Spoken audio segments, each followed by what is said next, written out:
This Britishers, no wonder they ruled almost the whole world. அவ்வளவு planning எது பண்ணாலும் கரெக்டாக திட்டமிட்டு கரெக்டாக ப்ரையாரிட்டிஸாக முடிவு பண்ணி ரொம்ப ப்ரொஃபஷ்னலாக. நீங்கள் சின்ன வயசுலேயே வந்து பெரிய தலைவர்களோட பழக்கம், போய் பேசுறது, இந்த அரசியல் புரிஞ்சுக்கணும், இந்த நாட்டில் என்ன நடக்குதுன்னு தெரிஞ்சுக்கணும், எப்போ ஆரம்பிச்சது? எப்போ அந்த புஸ்தகத்தை அப்படி இந்த விரலை அப்படி வச்சுட்டு இப்படி கமத்தி வச்சார். நம்பவே மாட்டேங்க. பொதுவாக நாங்கள் நினைக்கிறது என்ன, காமராஜருக்கு இங்கிலீஷ் தெரியாது.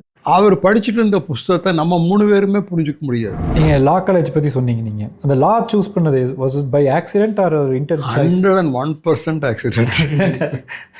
அப்போ எப்படின்னா, I was never a bright student.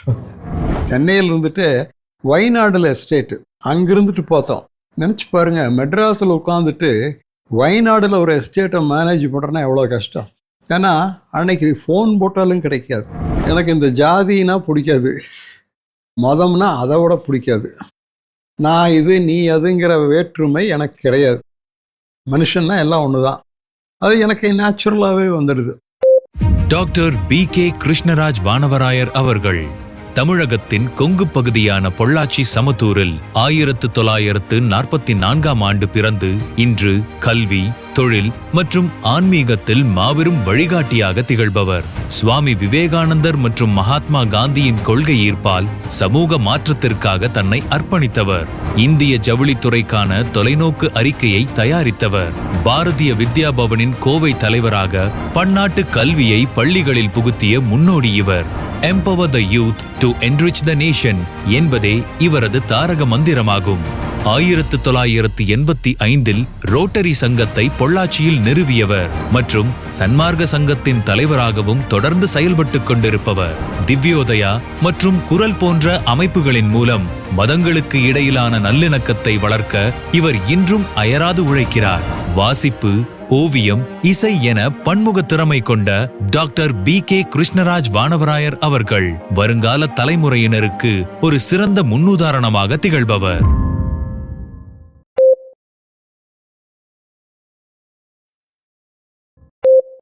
நண்பர்களே வணக்கம். நான் ரொட்டேரியன் சஞ்சயன், இவர் ரொட்டேரியன் சிவனடியான். நம்ம இங்கே சமத்தூரில் இருக்கிற டாக்டர், எங்கள் பட்டய தலைவர் டாக்டர் B.K. கிருஷ்ணராஜ் வானவராயர் ஐயா அவர்களோட வீட்டிற்கு வந்திருக்கிறோம். அவரோட வாழ்க்கை பயணத்தை பற்றி கொஞ்சம் தெரிஞ்சுக்க பிரியப்பட்டு சில கேள்விகளோடு வந்திருக்கோம். அவரே எங்களை இதை சம்மதித்து எங்களோட கலந்துகிட்டு இருக்காரு. நம்ம அவர்கிட்ட கேள்விகள் கேட்கலாம். வணக்கம் ஐயா. ஐயா, முதல் கேள்வி, ஒரு பெரிய பாரம்பரியம், 2000 வருஷத்து சங்க காலத்திலேருந்து இருக்கக்கூடிய ஒரு பாரம்பரியத்திலேருந்து வந்திருக்கிறீங்க. இது இப்போ உங்களோட வாழ்க்கையில் அந்த லீனியேஜ், அந்த பாரம்பரியம் என்ன மாதிரி வேல்யூஸ் இன்கார்பரேட் பண்ணியிருக்குன்னு நினைக்கிறீங்க? அது இப்போது ஐ எம் நோ 80. ஸோ அந்த 80 ஆண்டு தானே என்னை தாக்கம் ஏற்படுத்தியிருக்கு. மற்றது சரித்திரம். அப்புறம் ஒவ்வொரு குடும்பத்துக்குமே அதுக்குன்னு ஒரு சரித்திரம் உண்டல்ல. ஒவ்வொரு குடும்பத்துலேயுமே ஒவ்வொரு தலைமுறைக்காரரும் முன்னது தலைமுறையை பார்த்து தானே வளர்கிறாங்க. அதே மாதிரி தான் நாங்களும். என்ன ஒரு பெரிய கான்ட்ராஸ்ட். இப்போது நாங்கள்லாம் பிறந்தது 1944. சுதந்திரம் வந்தது 1947. சுதந்திரத்துக்கு முன்னாடி எங்கள் வாழ்க்கை முறை, எங்கள் குடும்பம் எல்லாமே அது ஒரு மாதிரி. சுதந்திரம் வந்ததுக்கப்புறம் எல்லாமே தலைகளாக மாறிடுது.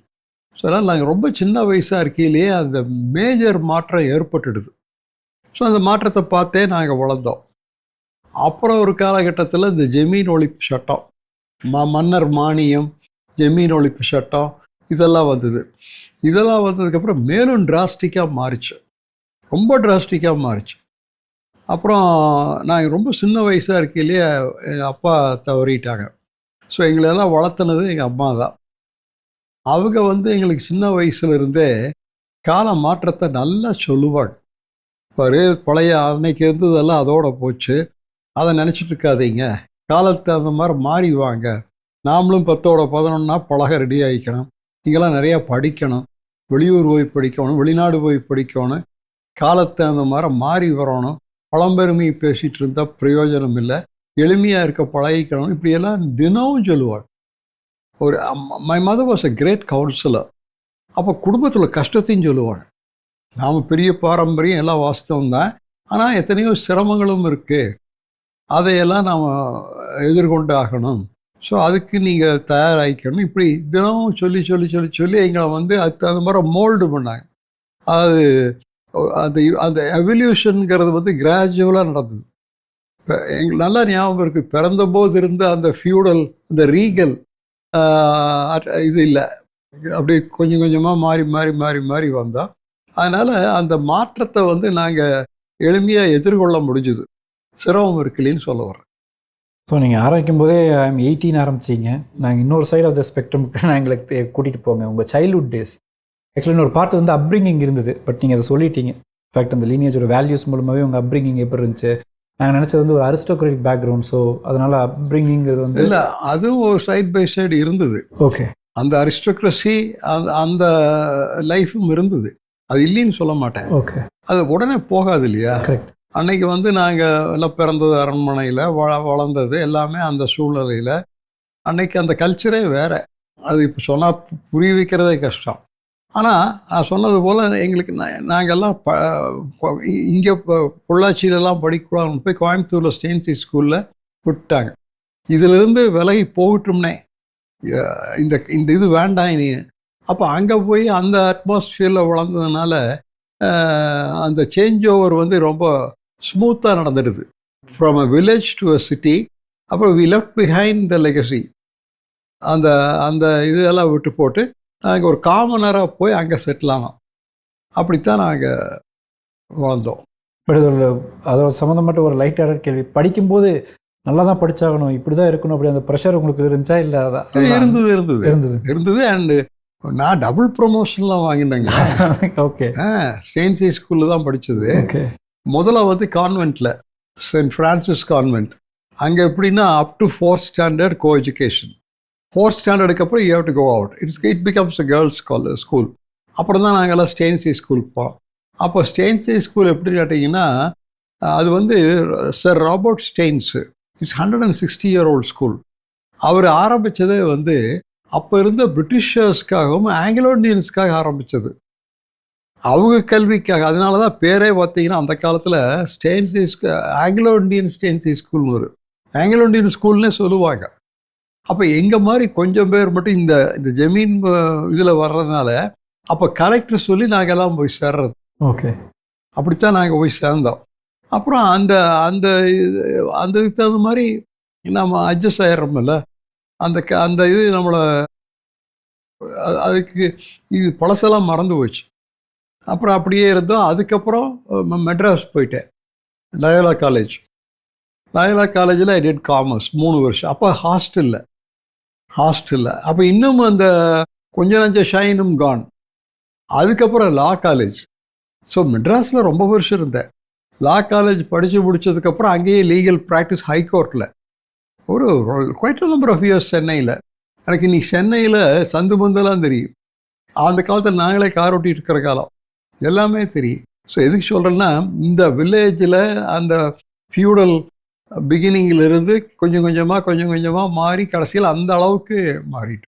அங்கே கோயம்புத்தூரில் வந்து போர்டிங்கில் இருந்தீங்க? இல்லை, அங்கே வி ஹேட் அவர் ஓன் பங்களா, பெரிய பங்களா.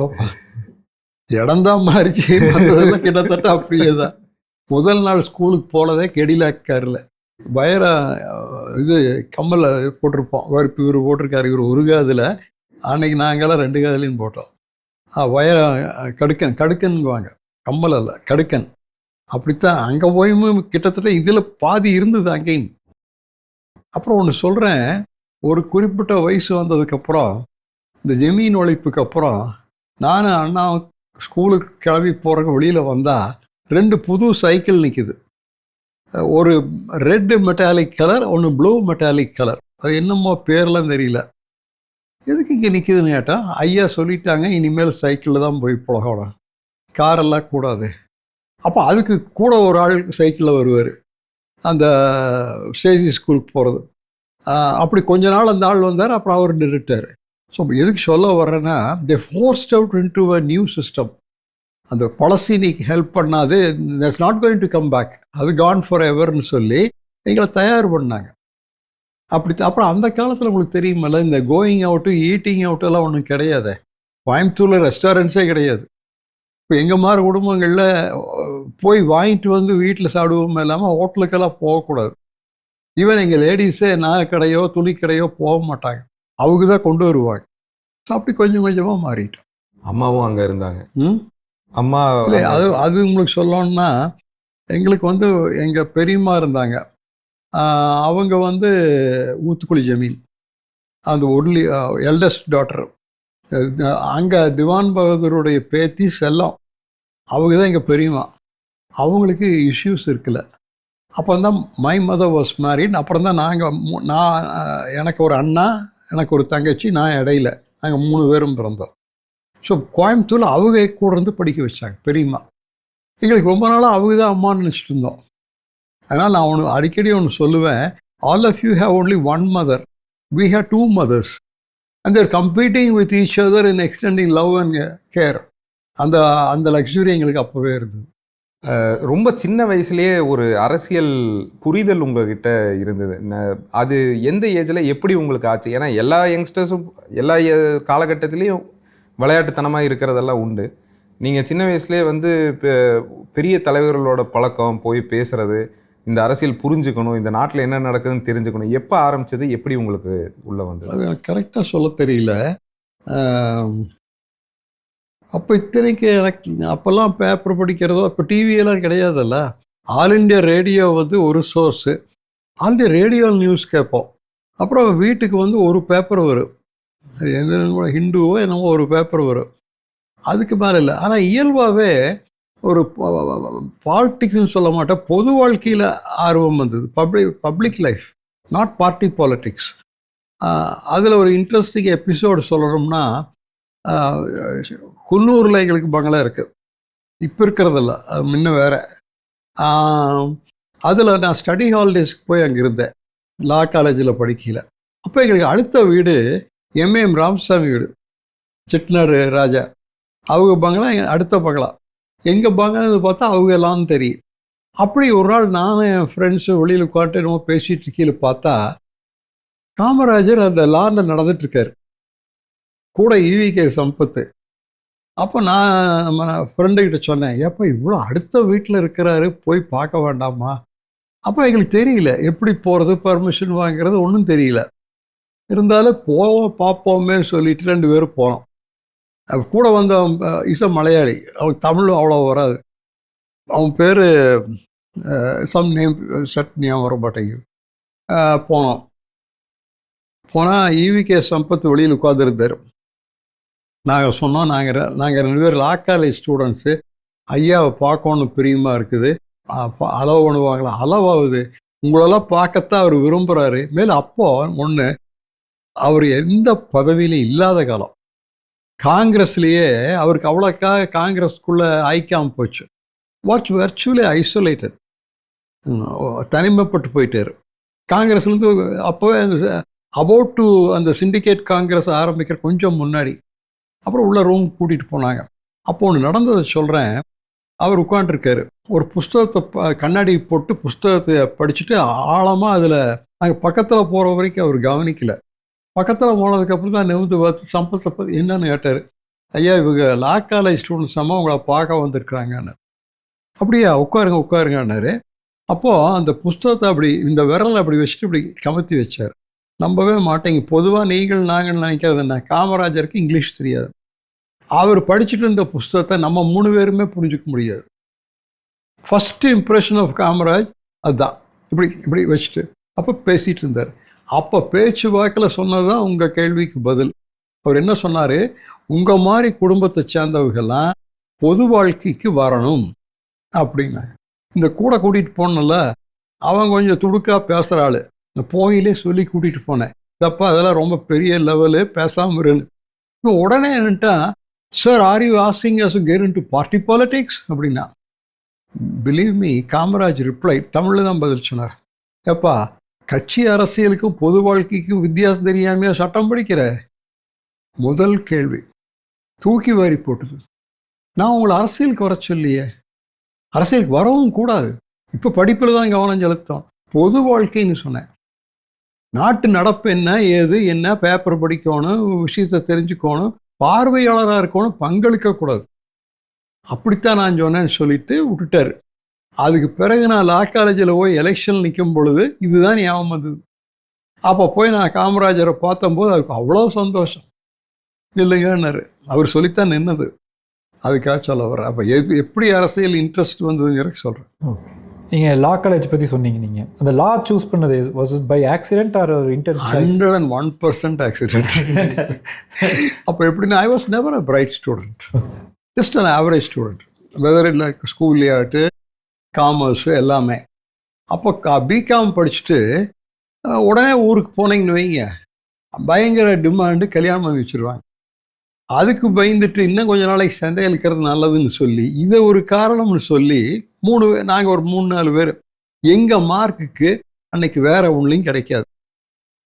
அப்போல்லாம் உங்களுக்கு இந்த செல்ஃப் ஃபைனான்சிங் காலேஜ் எல்லாம் இல்லையில, பெரிய பெரிய காலேஜுக்கு மெடிக்கலும் கிடைக்காது.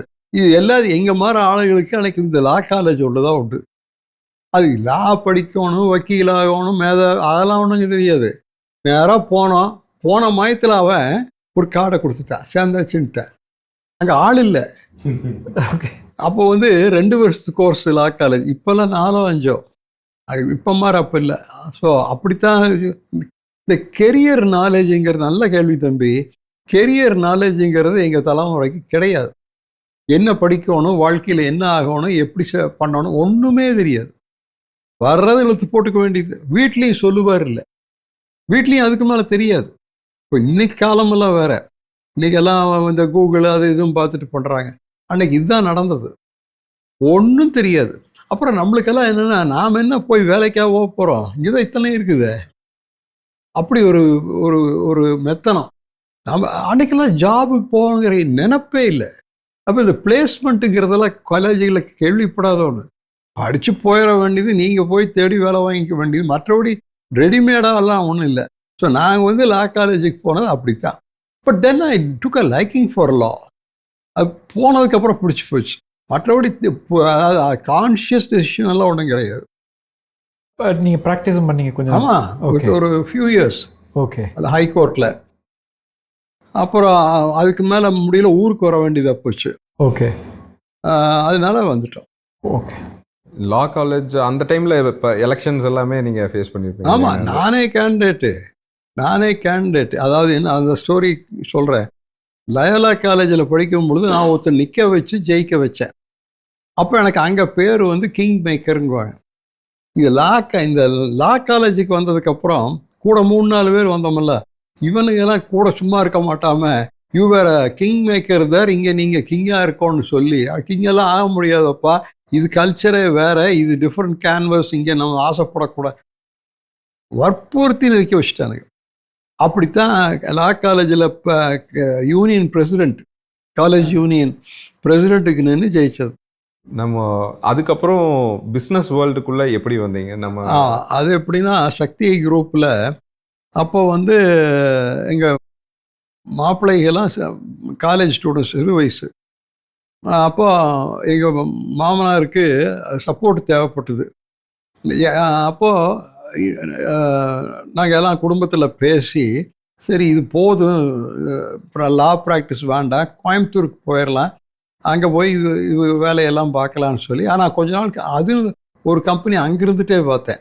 சென்னையில் இருந்துட்டு வயநாடில் எஸ்டேட்டு 3000 acres பிளான்டட் டீ, அங்கிருந்துட்டு பார்த்தோம். நினச்சி பாருங்கள், மெட்ராஸில் உட்காந்துட்டு வயநாடில் ஒரு எஸ்டேட்டை மேனேஜ் பண்ணுறேன்னா எவ்வளோ கஷ்டம். ஏன்னா அன்னைக்கு ஃபோன் போட்டாலும் கிடைக்காது, தந்தி கொடுக்குற தவிர வழி இல்லை. அங்கே எஸ்டேட்டில் மழை பெஞ்சதுன்னா 2 நாளைக்கு அப்புறம் தான் தெரியும். வேறு எப்படி தெரியும்? வே. அந்த காலம் நாங்கள்லாம் பார்த்த காலம் லேண்ட்லைன் தான் உண்டு, அது பாதி நேரம் எடுக்காது. ஸோ அப்படி கொஞ்ச நாள் அங்கே கார்ப்பரேட் அது இன்னும் ஒன்று என்னை அவங்க பிஸ்னஸில் கொண்டு வரோன்னு நினச்ச உடனே நானே ஃபாதர்லாட்ட சொல்லி எனக்கு ட்ரைனிங் வேணும்னு சொன்னேன். இஐடி பேரியில் I was a trainee for some time. அப்புறம் தான் வந்தேன். அப்புறம் கோயம்புத்தூருக்கு வரோன்னாங்க, வந்துட்டோம். அப்படி லா விட்டு போச்சு. ஓகே. உங்களுக்கு பிஸ்னஸில் ஒரு குரு அப்படின்னா நீங்கள் யாரை சொல்லுவீங்க? பிஸ்னஸ் ஒன்று அந்த EID Parry training, HVR Iyengar was the chairman. அதுக்கப்புறம் கேட்டிங்கன்னா அந்த டீ எஸ்டேட் பார்க்க வந்தேன்னு சொன்னால, பெரிய லார்ஜ் குரூப் டீ பிளான்டேஷன்ஸ்க்கெல்லாம் ஏஜென்ட்ஸ் அண்ட் அட்டார்னிஸ்னு ஒருத்தர் இருப்பாங்க. இப்போ நம்ம கன்சல்டன்ட்டுங்கிறோம்ல, அந்த கல்ச்சர் அவங்க அப்படித்தான் சொல்லுவாங்க. அதில் வந்து ஒரு கம்பெனி மேத்தசன்ஸ் அண்ட் பொசாங்கோன்னு ஒரு கம்பெனி குன்னூர் டாஜ் இருக்கு பாருங்க, அதுக்கு நெக்ஸ்ட் டோர். அப்போ மிஸ்டர் ஹேக்கிங் சொல்லி ஒரு வெள்ளைக்காரன், அவன் தான் சேர்மன், அவன் தான் எங்களுக்கு consultant. I learnt business or management only from him. You got to learn from them. These Britishers, no wonder they ruled almost the whole world. அவ்வளவு பிளானிங் எது பண்ணாலும் கரெக்டாக திட்டமிட்டு கரெக்டாக ப்ரையாரிட்டிஸாக முடிவு பண்ணி ரொம்ப ப்ரொஃபஷ்னலாக. அப்போல்லாம் மேனேஜ்மெண்ட் ஸ்கூல்ஸ் எல்லாம் இவ்வளவு இல்லை. அந்த ஒரு ஆள்கிட்ட தான் பழகினேன். I owe everything to that man சொன்னால் தப்பே இல்லை. டெக்ஸ்டைல் ஃபீல்டில் நீங்கள் ஒரு பிரதானமான பொறுப்பும் எடுத்திருந்தீங்க நேஷனல் லெவலில். அது வந்து எந்த அளவுக்கு உங்களுக்கு நீங்கள் அதில் இன்வால்வ் ஆகிருந்தீங்க? ரொம்ப இன்வால்வ்மெண்ட்டு. ஒன்று வந்து I became the managing director of Sakthi Textiles Pollachi. அப்புறம் அது ஒரு சேலஞ்சிங் டைமில் நான் போய் சேர்ந்தேன். அப்புறம் we are able to turn it around, we brought it up, நல்லா வந்தது. அப்புறம் அதில் கொஞ்ச நாள் இருக்கும் பொழுது I was made the chairman of South India Mills Association. கோயம்புத்தூருக்கு பாருங்க, ரேஸ்கோஸில் சைமான் இருக்கேன், அதில் சேர்மன் ஆனேன். அதில் சேர்மன் ஆகி என் பெர்ஃபார்மன்ஸை பார்த்து they overwhelmingly unanimously elected me as chairman of Indian Cotton Mills Federation, Delhi. அப்படித்தான் ஆல் ஓவர் இந்தியா ட்ராவல் பண்ணவும் பார்க்கவும் challenges of textile industry address பண்ணுறது இதெல்லாம் அப்போ தான் வந்து சேர்ந்தது. அப்படி இருக்கையில் I did 3 important things I would like to tell you all. 3 பண்ணேன். ஒன்று வந்து அப்போ வந்து நம்ம இந்தியன் டெக்ஸ்டைல் இண்டஸ்ட்ரிக்கு major challenge shortage of raw material. Cotton இவ்வளவு இல்லை. அப்போ காட்டனை கல்டிவேஷன் அதிகம் பண்ணணும். நான் போய் சி சுப்பிரமணியத்தை பார்த்தேன், the father of green revolution. நம்மளுக்கு நம்ம ஊருக்காரர் தானே.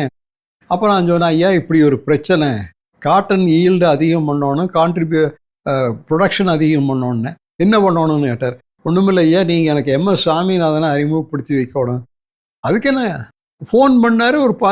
நம்ம பேசிகிட்டு இருக்க நேரத்தில் வந்துட்டார். அவர் வீடு அங்கே பக்கம் தான், கோட்டூர்புரம். அப்போ CS சொல்கிறாரு, வந்திருக்காரு, he is now the chairman of இது, நீங்கள் கொஞ்சம் பார்த்து கொஞ்சம் என்ன பண்ணோன்னு சொல்லுங்கன்னு. முடிஞ்சால் கோயம்புத்தூருக்கு ஒரு ட்ரிப் போயிட்டு வாங்கன்னாரு. கோயம்புத்தூருக்கு வந்தார். 2 நாள் எங்களோட தங்கி இருந்தார். அப்போ தான் வி டெவலப் தி காட்டனுக்குன்னு ஒரு ஸ்கீம் ரெடி பண்ணோம். அதை 3 பிரைம் மினிஸ்டர்ஸை பார்த்தேன், 1-2 இல்லை. முதல்ல ஐ திங்க் குஜரால், அப்புறம் நரசிம்மராவ் அண்ட் வாஜ்பாய் பார்த்து அந்த காட்டன் டெக்னாலஜி மிஷினும் வந்துடுது. காட்டன் டெக்னாலஜி மிஷின் வந்ததுக்கப்புறம் அது பிடி காட்டன் ஒன்று வந்தது. அப்போ காட்டன் ப்ரொடக்ஷன் நல்ல முறையில் இம்ப்ரூவ் ஆகி நம்ம செல்ஃப் சஃபிஷியன்ட்டுங்கிற அளவு காணோம். அது ஒன்று. 2வது, modernising textile mills with a soft loan, technology upgradation ஃபண்டுன்னு ஒன்று. அதுக்கு கலைஞர் வந்து எனக்கு ரொம்ப ஹெல்ப் பண்ணார்.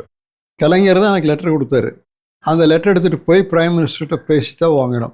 3வது, டெக்ஸ்டைல் ரீஹேபிலிட்டேஷன் ஃபண்டு. அதில் தான் நம்ம RBI governor Rangarajan was very helpful to me. அந்த ரீஹேபிலிட்டேஷன் ஃபண்டு வாங்கினோம். அது எதுக்குன்னு கேட்டிங்கன்னா, சிக் மில்ஸ் எல்லாம் to bring it back to health. 4% இன்ட்ரெஸ்டில் அந்த காலத்தில் பணம் கொடுப்பாங்க.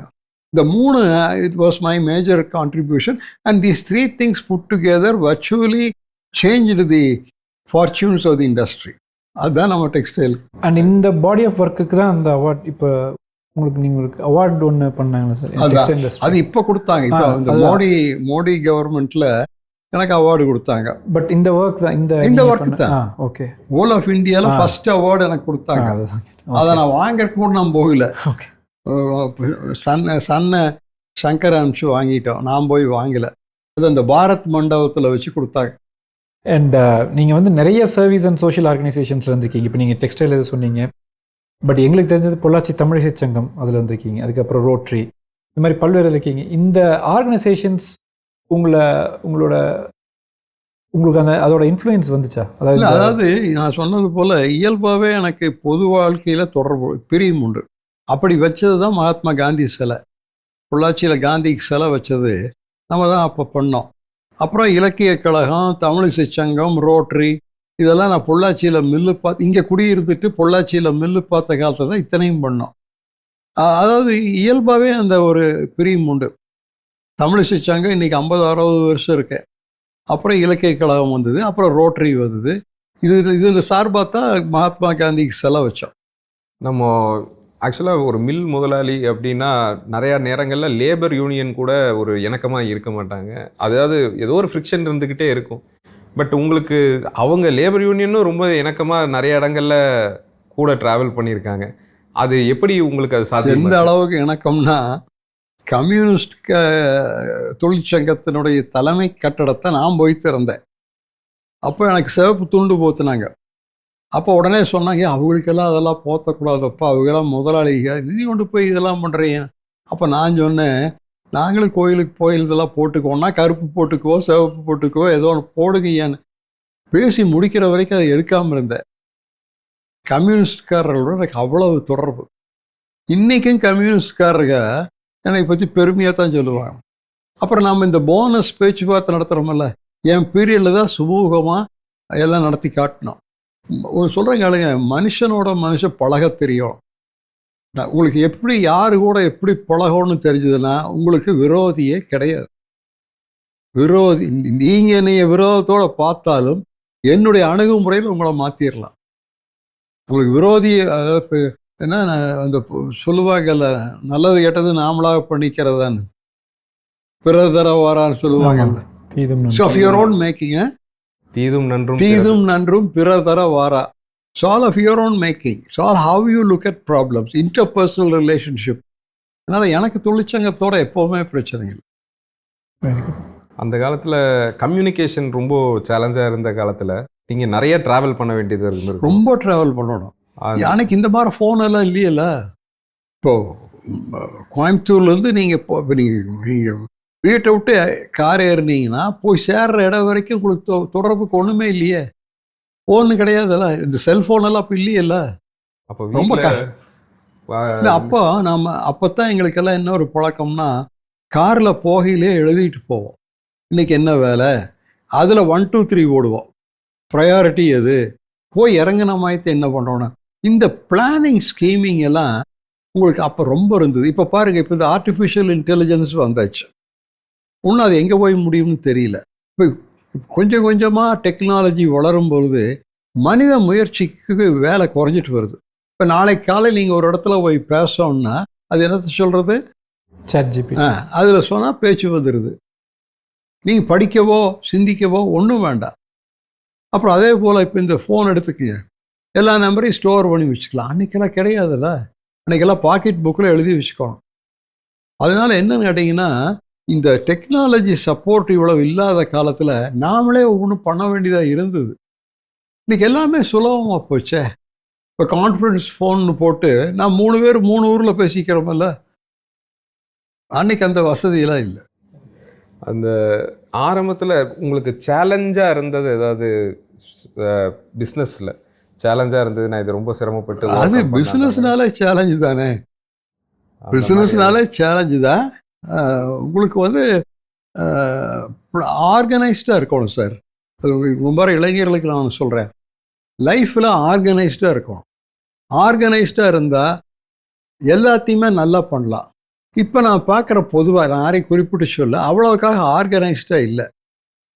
நினச்சி ஒவ்வொன்றும் பண்ணுறாங்க, பாதியில் உள்ள பண்ணி விட்டு போட்டு அடுத்ததுக்கு அப்போல்லாம் அப்படி இல்லை.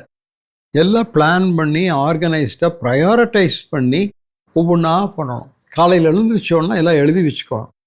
இன்றைக்கி எனக்கு இன்னென்ன வேலை இருக்குது, இன்னும் நேரோட ஃபோனில் பேசணும், இன்னும் நேரம் சந்திக்கணும், இன்னும் நேரத்துக்கு லெட்டர் எழுதணும், இப்படி எல்லாம் எழுதி வச்சுட்டு ஒரு 8:30 9 மணிக்குள்ளே வேலை முடிஞ்சிடும். பிஃபோர் பிரேக்ஃபாஸ்ட்டே முடிஞ்சிடும். இப்போ அவங்ககிட்ட இப்போ பேசிகிட்டு இருக்கிறேன், நாளைக்கு 2 இடத்துல பேசணும், அது பேக் ஆஃப் மை மைண்ட் ஓடிட்டு இருக்குது. அப்படி பழக்கப்படுத்திக்கணும் நம்மளை. நீ சிஸ்டம் ஓரியன்ட் மேனாக இருக்கணும்.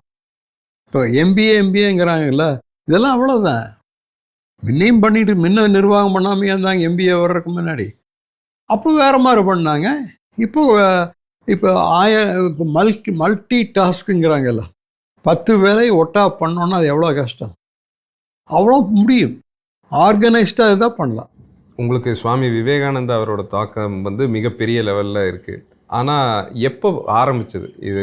ஒரு எனி பாயிண்ட் ஆஃப் டைம் உங்களுக்கு ஞாபகம் இருக்குங்களா? அது நான் பல மேடைகளில் சொல்லியிருக்கிறேன். எனக்கு ஒரு 40 வயசு இருக்கையில் ஒரு பெரியவர் வந்து ஒரு புத்தகம் கொடுத்தாரு. அந்த புத்தகம் வந்து விவேகானந்தரே எழுதின புத்தகம், ப்ராக்டிக்கல் வேதாந்தாங்கிற புக்கு. அந்த புக்கை நான் படித்தேன். இங்கே இருக்கும்போது தான் படித்தது.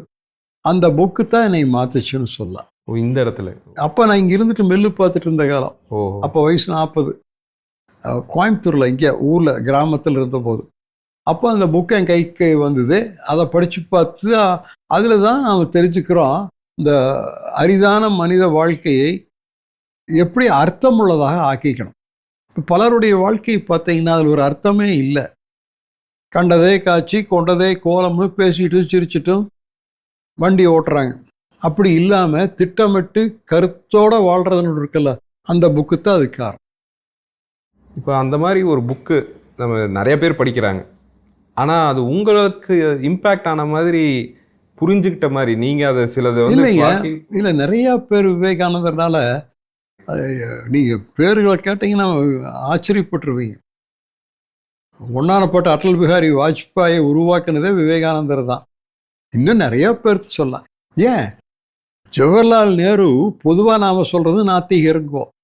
அவர் வந்து சுவாமி விவேகானந்தருடைய பயங்கர admirer. Jyoti Basu, the communist chief minister of West Bengal, is a great admirer. This present Mamta, chief minister, she is a great admirer. பெரிய ஏத்தியிஸ்ட்டு கம்யூனிஸ்ட் எல்லாமே விவேகானந்தர் மேலே ரொம்ப, ஏன்னா கருத்து அப்பேற்பட்ட கருத்து. அதில் நீங்கள் விவேகானந்தர் புத்தகத்தை படித்தீங்கன்னா மதம்ங்கிறது கம்மியாக தான் இருக்குது. அதை கொஞ்சம் விரிவாக சொல்லணும்னா, இந்தியாவுக்கு பெருமை சேர்த்துறது எதுன்னு கேட்டிங்கன்னா நம்முடைய ஆன்மீகம். அந்த ஆன்மீகத்தின் சாரம் எதுன்னு கேட்டிங்கன்னா நம்முடைய வேதாந்தம். அந்த வேதாந்தம் யார் எழுதுனாங்க என்ன யாருக்கும் தெரியாது. யார் மூல ஆசிரியர்னு யாருக்கும் தெரியாது. பொதுவாக சொல்லுவாங்க வேதவியாசர்னு. இதெல்லாம் ஒரு அனுமானம் தான். அது எங்கே உட்காந்து எப்போ எழுதினாரோ எந்த மலையில் எழுதினாரோ என்னமோ யாருக்கு. அது பிறகு வேதவியாசர் எழுதுனாங்க, அதுக்கு முன்னாடி எழுதுனாங்கிறாங்க. அப்புறம் ஆதிசங்கரர் வந்தார், ராமானுஜர் வந்தார், இவங்கெல்லாம் உரை எழுதுனாங்க. அதிலிருந்து அது ரினைன்சான்ஸ் ஸ்டார்டட்னு கூட சொல்லலாம். அந்த வழி வந்தவங்க தான் விவேகானந்தரும். இவங்கெல்லாம் அதை படித்து தான் இப்படியானாங்க. ஸோ எல்லாத்துக்கும் மூலம் எதுன்னு பார்த்தீங்கன்னா அந்த ரிஷிகளுடைய ஞான திருஷ்டி, அந்த வேதாந்தம். அந்த வேதாந்தத்தை பார்த்து அதில் எங்கே விவேகானந்தர் ஸ்கோர் பண்ணார்னா, அவங்கெல்லாம் எழுதின கமெண்ட்ரி அது ஒரு மாதிரி இருந்தது. சங்கரருடைய கமெண்ட்ரியோ ராமானுஜருடைய கமெண்ட்ரியோ நீங்களும் நானும் படித்து புரிஞ்சிக்க முடியாது. அதை படித்து புரிஞ்சுக்கிறக்கே பெரிய ஒரு தகுதி வேணும். இவர் என்ன பண்ணார், எப்படி ஒரு மகாகவியோ அதே போல் எளிமைப்படுத்தினார், எழுச்சியை ஏற்படுத்தினார். அதே இப்போ நீங்கள் பாரதியினுடைய ஒரு பாட்டுக்கும் மற்ற வகை பாட்டுக்கு என்ன வித்தியாசம்? பாரதி பாட்டை படிச்சிங்கன்னா உங்களை அறியாமல் உங்களுக்கு ஒரு தெம்பு வருது, ஒரு துணிச்சல் வருது. அது விவேகானந்தர் இருந்தது. அந்த புக்கு அதுதான். வேதாந்தத்தினுடைய சாரத்தை நான் புரிஞ்சுக்கிற மாதிரி இங்கிலீஷில் வந்தது. வேதாந்தத்தை அப்படியே விளக்க ஆரம்பித்தா ஒரு மணி விளங்காது. நாங்கள் பாரத வித்யாபவனில் எவ்ரி அதர் இப்போ சம்படி வில் பி தேர், அது கொஞ்சம் அடிப்படை ஞானம் இல்லைன்னா வழங்காது. இவர் என்ன பண்ணார், யாரும் தெரிஞ்சுக்கிற மாதிரி பண்ணார். அப்படி ஒரு புக்கு தான் எனக்கு வந்து சேர்ந்து. அதில் வேதாந்தம்னா என்ன, அதில் என்ன சொல்கிறாங்க என்னங்கிறத தெரிஞ்சுக்கிறோம். தெரிஞ்சிட்டா தான் தெரிஞ்சுக்க முடியும். பிறப்புகள்லேயே உன்னதமானது மனித பிறப்பு. அது இந்த பிறப்பில் உனக்கு வாய்ச்சிருக்குது. போன பிறப்பில் நாம் என்னவா இருந்தோமோ யாருக்கு தெரியும், அடுத்த பிறப்பில் என்னவா இருக்க போகிறோமோ யாருக்கு தெரியும். இந்த பிறப்பில் இதுவாக வந்திருக்கிறோம். இதை எப்படி பயன்படுத்திக்கிறது? விளையாட்டுத்தனமாக இருக்கிறதா, இல்லை இதை கொஞ்சம் ஆழமாக போய் பார்த்து சிந்திச்சு படித்து அதுக்கு தகுந்த மாதிரி வாழ்க்கையை அமைச்சிக்கிறது. அதுதான் அந்த புக்கு. அப்படி என்னென்னா வேதாந்தத்தை ப்ராக்டிக்கல் வேதாந்தானர்.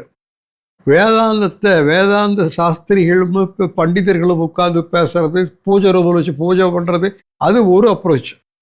இவர் அதை மாற்றி நடைமுறை வேதாந்தம்னு கொண்டு வந்தார். அதனால தான் அவர் புஸ்தகங்களுக்கு நீங்கள் ஒரு கண்காட்சிக்கு போனீங்கன்னா ராமகிருஷ்ணா மடத்தில் தான் கூட்டம் இருக்குது. அதுலேயும் சுவாமி விவேகானந்தர் நூல்களுக்கு தான் இளைஞர்களுடைய கூட்டம் அதிகம் இருக்குது. அப்படி ஒருத்தராக நான் வந்து சேர்ந்தேன். நீங்கள் நிறைய இடங்கள்ல சொல்லியிருக்கீங்க, நான் எதையும் தேடி போகிறதில்ல, அந்த மாதிரி அமைஞ்சு உங்களுக்கு நிறைய விஷயங்கள் தேடி வந்திருக்கு. அந்த மாதிரி ஏதாவது சுவாரஸ்யமாக ஷேர் நிறைய பண்ணுற இருக்குங்க. மாதிரி அதாவது நம்மளை நாடி வருதில்ல, when anything will knock your door you don't know. நாளை காலையில் என்ன ஒரு வாய்ப்பு உங்களுக்கு வருமோ இன்னைக்கு உங்களுக்கு தெரியாது. ஆனால் கீப் த பவுடர் ட்ரைன்னு மிலிட்ரியில் சொல்லுவாங்க. எப்போ யுத்தம் வரும்னு தெரியாது, ஆனால் பவுடரை ட்ரை ஆகின் அது போல் தகுதிகளை ஏற்படுத்திகிட்டே இருக்கணும், ரெடியாக இருக்கணும். எப்போ எந்த வாய்ப்பு எந்த ரூபத்தில் வரும்னு தெரியாது. அது வந்ததுக்கப்புறம் நீங்கள் கொஞ்சம் பொறு நாங்கள் கொஞ்சம் பார்த்துக்கிறேன் படிக்கிறேன்னு முடியாது, அது போயிடும், அடுத்த ஆளுக்கு போயிடும். ஸோ கான்ஸ்டண்ட்டாக அப்கிரேட் பண்ணிகிட்டே இருக்கணும் நாலேஜை. அப்புறம் தனிமையில் இருக்க பழகணும், சிந்திக்க கற்றுக்கணும். நீங்கள் வாக் போகிறீங்க, ஒரு 10 பேர்த்த கூட்டிகிட்டு ஜோக் அடிச்சுட்டு போனால் நோ யூஸ். நான் I go for walk but I go alone. குன்னூர்லேயும் ஆகட்டும் கோயம்புத்தூர்லேயும் ஆகட்டும். ஸோ அதனால் தகுதிகளை வளர்த்திட்டு பேசாமல் இருக்கிற இடத்துல இருங்க, வர்ற வாய்ப்பு வந்தோன்னு பயன்படுத்திக்கலாம். ஓகே, நீங்கள் வந்து உங்களை வந்து போப் ஜான் பால் II அவர் வந்து ரோமுக்கு அவரால் இன்வைட் பண்ணப்பட்டீங்க, day of prayer for peace. அது it's a rare honour. Of course சில பேர் சொல்லுவாங்க கனவுளோடு நான் நினச்சி பார்த்ததில்லைன்னு. அப்படி தான் நாங்கள் நினைக்கிறோம். அந்த மாதிரி ஒரு ஈவெண்ட் இது. அது வந்து ஒரு இன்டர்ஃபேத் டயலாக்லேயே ஒரு குளோபல் ஹார்மனியில் ஒரு மைல் ஸ்டோன் ஈவெண்ட். அது எப்படி நடந்துச்சு, அந்த எக்ஸ்பீரியன்ஸ் கொஞ்சம் சொல்லுங்களேன். அதாவது எனக்கு பொதுவாகவே சின்ன வயசுலேருந்தே எனக்கு இந்த ஜாதினா பிடிக்காது, மதம்னா அதை விட பிடிக்காது. நான் இது நீ அதுங்கிற வேற்றுமை எனக்கு கிடையாது. மனுஷன்னா எல்லாம் ஒன்று தான். அது எனக்கு நேச்சுரலாகவே வந்துடுது. அதுக்கும் ஓரளவுக்கு பார்த்தீங்கன்னா விவேகானந்தரும் ஒரு காரணம்தான். ஒரு பதிவு பண்ணுறதுக்காக சொல்கிறேன், விவேகானந்தர் புஸ்தகத்தை படிச்சிருக்கலாம், அதையும் எளிமையாக எனக்கு சொன்ன பெருமை சுவாமி ரங்கநாதானந்தான்னு ஒருத்தர் இருந்தார் ராமகிருஷ்ணா மிஷனில். அவர் விவேகானந்தர் புத்தகத்துக்கு உரை எழுதினார். அதை வந்து வெளியிட்டது பாரத வித்யா பவன், எங்கள் publication. Eternal values for a changing சொசைட்டின்னு 4 வால்யூம். அதில் தான் பார்த்து தெரிஞ்சிட்டேன். அதில் தான் தெரிஞ்சிட்டேன் இந்த வேற்றுமைகள்ங்கிறது வந்து superficial. there is really nothing like that. You belong to, you are an American, he is a German, I am a Japanese, so what? We are all human beings.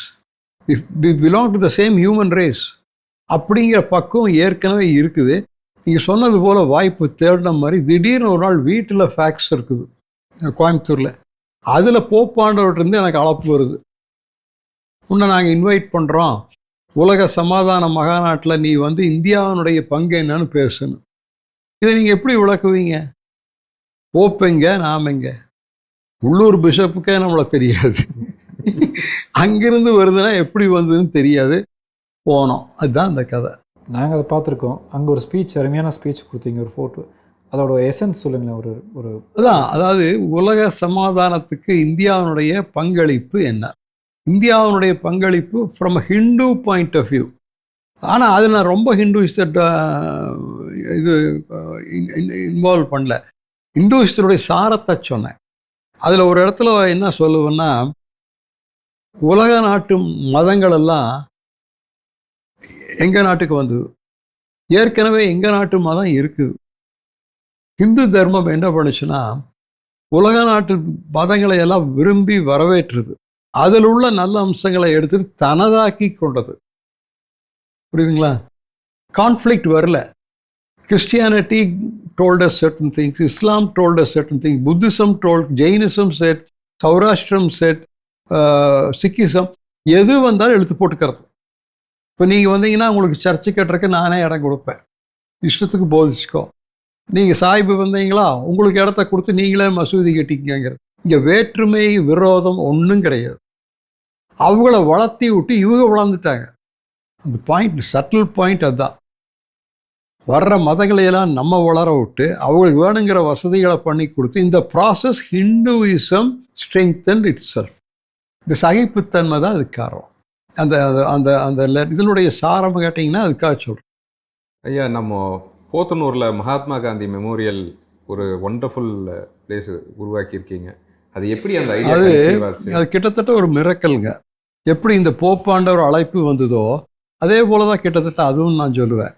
அதாவது எப்படின்னா, ஒரு நாள் ஊருக்கு பொள்ளாச்சிக்கு வர்றோம் கோயம்புத்தூர்லேருந்து. வரும் பொழுது நான் போயிட்டுருக்குறோம். இந்த சைடில் ஒரு மகாத்மா காந்தி சிலை, ஏகப்பட்ட மாலை. அன்னைக்கு அக்டோபர் 2 காந்தி ஜெயந்தி. அப்போ நான் காரை கொண்டு போய் நிறுத்தி பக்கத்தில் போய் எதுக்கு இங்கே சிலை வச்சுருக்கிறாங்க, அது பளிங்கு சிலை. பளிங்கு சிலை உங்களுக்கு தெரியுமா, பட்டா உடஞ்சி போயிடும். அதை கொண்டு வந்து ரோடில் வச்சுருக்காங்களே, எப்படி பெர்மிஷன் கொடுத்தாங்கன்னு பார்த்தா, அதுக்கு பின்னாடி ஒரு கட்டடம். அந்த கட்டடத்தை முழுவதும் மறைச்சு ஒரு படல் மாதிரி கட்டியிருக்கிறாங்க, அந்த பக்கம் தெரியக்கூடாதுன்னு. ஆனால் அதில் கொஞ்சம் கொஞ்சம் ஓட்டை இருந்தது, அது வழியாக நான் பார்த்துட்ருக்கிறேன். அப்படி பார்த்துட்டு ஒரு 80 வயசு பெரியவர் வர்றாரு. அவர் ஒரு கதர் வேட்டி, ஜிப்பா, தோளில் ஒரு வயசானவர் வந்துட்டுருக்காரு. வந்து என்ன பார்க்குறீங்கன்னு என்னை கேட்டார். அவருக்கு என்னை தெரியாது, எனக்கு அவரை தெரியாது. இல்லையா, இது எதுக்கு இங்கே சிலை, அப்புறம் இது எதுவும் மறைச்சி வச்சுருக்காங்களே, அது என்ன அந்த கட்டடம்? அப்போ அவர் சொல்கிறார், இது தெரியாதா, இது இங்கே தானுங்க மகாத்மா காந்தி தங்கி இருந்தார். அப்படியா, ஒருத்தர் சொல்லவே இல்லைங்களே, ஒரு போர்டு கீடு அப்படித்தான் ஏன் பொழப்பு இருக்குது. அவர் வந்து தங்கினது 1934, அப்படின்னா கிட்டத்தட்ட 90 வருஷம். அப்புறம் அதை பார்த்தீங்கன்னா ஒரு சாதாரண ஓட்டு கட்டடம், அது கொஞ்சம் சேதம் அடைஞ்சிருக்குது அங்கங்கே. என்ன ஏதுன்னு கேட்டேன். அவரே சொன்னார், இது வந்து ஜிடி நாயுடு இருக்கார்ல, அவங்க குடும்ப சொத்து, அங்கே தான் வந்து தங்கி இருந்தார். ஆனால் இப்போ அது கேப்பார் இல்லாமல் கிடக்குது. உங்களுக்கு பண்ணுங்களே, நீங்கள் உங்களுக்கு அவங்கள தெரியும்னா அவங்களுக்கு சொல்லி இதை எடுத்து கொஞ்சம் சரி பண்ணி இதை ஒரு மெமோரியலாக பண்ண என்னன்னு சொன்னார். எனக்கு அவங்க ரொம்ப வேண்டித்தவங்க, ஜிடி நாயுடு குடும்பம். அப்புறம் நான் போய் அவங்களுக்கு சொல்லி, அவங்க உடனே என்னன்ட்டார், அது உங்களுதாக நினச்சி என்ன வேணாலும் பண்ணிக்கிங்கன்ட்டு. அப்படி எடுத்து பண்ணி இன்னைக்கு வந்து அது உங்களுக்கு ஆச்சரியப்படுவீங்க, இந்த என்டையர் கொங்கு நாட்டுக்கு மகாத்மா காந்தி வந்து தங்கின ஒரு இடத்த இந்த அளவுக்கு வச்சிருக்கிறது இது ஒன்று தான். அதுக்குள்ளே போனீங்கன்னா அவர் வந்தது, தங்கினது, அங்கே நடந்தது, பிடிச்சது, அது ஃபோட்டோ எல்லாம் இருக்கு. அதுபோல் எங்கேயுமே இல்லை. அப்படித்தான் அது வந்தது. போப் ஜான் பால் அவங்க ஈவெண்ட்டை பற்றி பேசணும், அது இன்டர்நேஷ்னல் லெவலில். இப்போ நம்ம ஸ்டேட் லெவலில் ஒரு பெரிய ஈவெண்ட் வந்து வள்ளலாரோட பைசென்டெனியல் செலிப்ரேஷன்ஸ், 200வது அவதாரம். அதற்கான கமிட்டி வந்து ஸ்டேட் கவர்மெண்ட் அமைக்கும் போது நீங்கள் தான் சேர் பண்ணீங்க, ஹெட் பண்ணீங்க. அதுவும் அந்த வாய்ப்பு வந்து உங்களுக்கு, நீங்கள் இங்கே இருக்கீங்க, அவங்க அந்த கமிட்டி அமைக்கிறாங்க, அது உங்களை வந்து சேர்ந்தது என்ன மாதிரி அந்த அந்த செலிப்ரேஷன்ஸ், அந்த ஒரு அந்த இல்லை, அதுக்கு ஒரு காரணம் எங்கள் சக்தி குழுமத்தினுடைய தலைவர் அருட்செல்வர் பொள்ளாச்சி மகாலிங்கம் ஐயா, அவர் தான் சன்மார்க்க சங்கத்துக்கு தலைவர், தமிழ்நாடு முழுவதுக்கும் தலைவர். அது ஊரறிஞ்சது. அப்போது அந்த அது ஒரு பாயிண்ட்டு. ரெண்டாவது பாயிண்ட்டு, இப்போ இருக்கிற சீஃப் மினிஸ்டர் எனக்கு ரொம்ப வேண்டித்தவர் ஸ்டாலின், அவருக்கு நம்மளை ஓரளவுக்கு தெரியும். அப்படி எல்லாம் உட்காந்து பேசையில் சரி அவங்களே போட்டுடலான்னு சொல்லி எனக்கு அந்த வாய்ப்பை கொடுத்தாங்க. அது என்னன்னு கேட்டிங்கன்னா, முதல்ல வந்து அக்டோபர் 5, அதுதான் வள்ளலார் அவதரித்த தினம். அந்த நாளை கவர்மெண்ட் வந்து அருட்பெரும் இல்லை தனிப்பெரும் கருணை தினம்னு அறிவிச்சது. அப்புறம் 52 ஞாயிற்றுக்கிழமை, அதாவது ஒரு வருஷம் பூரா 52 ஊரில் வள்ளலாருக்கு விழா எடுக்கணும். அதுக்கு தேவையான பணத்தையும் கவர்மெண்ட்டே கொடுத்துடுது. மூணாவது பெரிய வேலை, வடலூரில் வள்ளலார் ஊரில் வடலூரில் இது வள்ளலார் இன்டர்நேஷ்னல் ரிசர்ச் சென்டர், 100 கோடி ரூபா. அது 100 கோடி ரூபாய் நம்மகிட்ட தான் கொடுத்தாங்க. நான் திருப்பி கொடுத்துட்டு மந்திரிட்டவே. இப்படி இதெல்லாம் வர்றதுக்கு அது காரணமாக வந்து 52 ஊரில் நடத்தினோம். பொள்ளாச்சியிலையும் நடத்தினோம், எம்ஜிஎம் காலேஜில் தான் நடத்தினோம். இப்படி 52 ஊரில் நடத்தினோம். உண்மையாகவே ஓரளவுக்கு எங்கேனாலும் முடிஞ்ச அளவுக்கு அந்த வள்ளலார் இயக்கங்களை பூரா ஒன்றா கொண்டு வந்து, அது நாடு பூரா பரவி கிடக்குது, அதை பூரா ஒன்றா கொண்டு வந்து இந்த காரியங்களை எல்லாம் பண்ணுறதுக்கு ஒரு வாய்ப்பாக இருந்தது. நீங்கள் தேசிய தலைவர்களோட பழகியிருக்கீங்க, அதில் ஒரு சிலரை பற்றி நான் கேட்குறேன், உங்களுக்கு இன்ட்ராக்ட் பண்ண மெமரிஸை எங்கள் கூட ஷேர் பண்ணுங்கள். ஃபஸ்ட்டு வந்து பெருந்தலைவர் காமராஜர் ஐயா, அவர் நீங்கள் சந்தித்ததை சொன்னீங்க, அதுக்கப்புறம் நீங்கள் ரொம்ப நெருக்கமாயிட்டீங்க. ரொம்ப நெருக்கம். அவருக்கு கார் நான் ஓட்டுவேன், காமராஜருக்கு. நான் வந்து லா காலேஜ் ஸ்டூடெண்ட்டாக இருக்கையில் எனக்கு அறிமுகம். ஒரு வாரம் அவரை பார்க்க போகலின்னா ஃபோன் பண்ணி என்னை வர சொல்லுவாங்க அவர் வீட்டுக்கு மெட்ராஸில். அப்போ நான் போவேன். போனால் அவர் வயசுக்கு அவருடைய தகுதிக்கு அப்போ வந்துங்க அவர் ரிட்டையர்டு லைஃப், அவர் ரொம்ப ஆக்டிவாலாம் இல்லாத காலம். அப்போ என்னை மட்டுமல்ல, மாணவர்களை உட்கார வச்சு தேசத்தை பற்றியெல்லாம் சொல்லுவார். இப்படி இப்படி இருக்கப்பா, நீங்கள்லாம் இன்னும் பண்ணணும்னு சொல்லுவார். அது மாதிரி எங்கிட்டையும் பேசுவார். என் பேரில் ரொம்ப அவருக்கு பிரியம். நான் காங்கிரஸ் கட்சியில் சேர்ந்து பாராளுமன்றத்துக்கு போகிறத அவர் விரும்பினார். பட் அது நடக்காமல் போச்சு. அந்த அளவுக்கு நெருக்கம். சி சுப்பிரமணியம் ஐயா. சி சுப்பிரமணியம் ரொம்ப நெருக்கம். ஒன்று சி சுப்பிரமணியம் நம்ம ஊருக்காரரு, எங்களுக்கு பங்காளி வேறு, செங்கட்டுப்பாளையம் தான் பக்கத்தில், செங்கட்டுப்பாளையம் எங்களுக்கு ரொம்ப நெருக்கம். அவர் பசுமை புரட்சியின் தந்தைன்னு சொல்லுவாங்க. பாரத் ரத்னா விருது வாங்கினார். கொங்கு நாட்டிலேயே ஒரு ஒருத்தர் தான் உண்டு பாரத் ரத்னா விருது வாங்கினது, ஒருத்தர் தான் உண்டு, சி சுப்பிரமணியம். அருட்செல்வருக்கு ரொம்ப நெருக்கம். அது ஒரு ஏற்றநதர் இது. அப்புறம் என்னாச்சு, நான் சொன்னது போல் நம்மளுக்கு அந்த காங்கிரஸ் கட்சியில் நான் முறையாக உறுப்பினராக இல்லைனாலும் நம்மளுக்கு அது பேர் ஒரு ஈடுபாடு உண்டு. அந்த கொள்கைகள் எனக்கு பிடிக்கும். அந்த வகையில் நெருக்கமாக இருந்தேன். நான் லா காலேஜ் பிரசிடெண்ட் ஆனேன்னு சொல்லும் பாருங்க, அப்போது தமிழ்நாடு காங்கிரஸ் தலைவர் சி சுப்பிரமணியம். ஸோ அப்படி மறுபடியும் ரினியூ பண்ணிட்டோம் எங்கள் உறவை. அப்புறம் இந்த காட்டன் டெக்னாலஜி மிஷனுக்கு MS சாமியான் அறிமுகப்படுத்தி பார்க்க வேண்டிய பழக வேண்டிய ஒரு பெரிய மனுஷன். அப்புறம் பாரத வித்யா பவனுடைய ஆல் இண்டியா பிரசிடெண்ட் ஆனார். நான் கோயம்புத்தூர் கேந்திரா சேர்மனாக இருக்கையில் அவர் ஆல் இண்டியா பிரசிடெண்ட். ஸோ அப்படியும் ஒரு நெருக்கம் த்ரூ அவுட் இருந்தது. உங்கள் தலைமுறைக்காரருக்கெல்லாம் அவங்களெல்லாம் பார்க்க கொடுத்து வைக்கல. காமராஜரையோ சுப்பிரமணியத்தையோ இன்னும் பலரை, கக்கன், அவங்களெல்லாம் நாங்கள்லாம் ரொம்ப தெரியும். ஆனால் இப்போ இருக்கிறவங்களுக்கெல்லாம் அது இது. பெரியார் பார்த்துருக்கீங்களா? பெரியாரை ஒரே ஒரு முறை பார்த்துருக்குறேன். ஆனால் பெரிய தொடர்போ பழக்கம்னு சொல்ல முடியாது. ஆனால் எனக்கு பெரியார் வேறு ரொம்ப மரியாதை உண்டு. அன்னைக்கும் சரி இன்னைக்கும் சரி. அவருடைய கொள்கைகளெல்லாம் எனக்கு ரொம்ப பிடிக்கும். அவருடைய அந்த சுயமரியாதை கொள்கை அதெல்லாம் எனக்கு ரொம்ப பிடிக்கும். சொல்லப்போனால் அரசியல் சுதந்திரம் வந்திருக்கலாம், ஆனால் தனி மனித சுதந்திரம்ங்கிறதுக்கு இவர் தான் காரணம். இவர் இல்லைன்னா இல்லை. அதாவது அப்பவும் அந்த ஏற்றத்தாழ்வு இருந்துகிட்டே இருந்தது. இவருடைய அந்த பகுத்தறிவு இயக்கத்தை பண்ணி இந்த சுயமரியாதை கொள்கைகளை கொண்டு வந்து மக்களை, அடிமட்டத்தில் இருக்கிற மக்களை மேலுக்கு கொண்டு வந்த பெருமை பெரியார் தான். பேரறிஞர் அண்ணா. பேரறிஞர் அண்ணா ஒரே ஒரு, அது உங்களுக்கெல்லாம் தெரிஞ்ச ஒன்றா இருக்கு. நான் லா காலேஜில், லயோலா காலேஜில் படிக்கையில் லயோலா காலேஜுக்கு அண்ணாதுரை கூட்டிகிட்டு வந்தேன். அப்போ அண்ணாதுரை சீஃப் மினிஸ்டர். கூட்டிகிட்டு வந்து தமிழ் இல்லை ஏதோ ஒரு நிகழ்ச்சி கூட்டிகிட்டு வந்தேன். கூட்டிகிட்டு வந்து பேசுறதுக்கு மேடைக்கு போனார், பேசினார். அவர் சொல்லவா வேணும். அப்போ எல்லோரும் பேசுனாங்க. லயோலா காலேஜில் அண்ணாதுரை கூட்டிகிட்டு வந்தால் அவர் தமிழில் பேசுனா இங்கே யாருக்கு எடுபடும், அவருக்கோ இங்கிலீஷ் தெரியாதுன்னாங்க. கடைசியில் நடந்தது என்னென்னா, அது வரைக்கும் அப்படி இங்கிலீஷில் ஒருத்தர் பேசி கேட்கல. பேர்பட்ட பேச்சு பேசி முடிஞ்சது. புறப்பட்டு போகிறார். கார் வரைக்கும் வந்து வழி அனுப்புகிறோம். கார் கிட்ட போனவர் என்னை ஜாட பண்ணி வர சொன்னார். என் தோள் மேலே இப்படி கை வச்சுட்டாரு.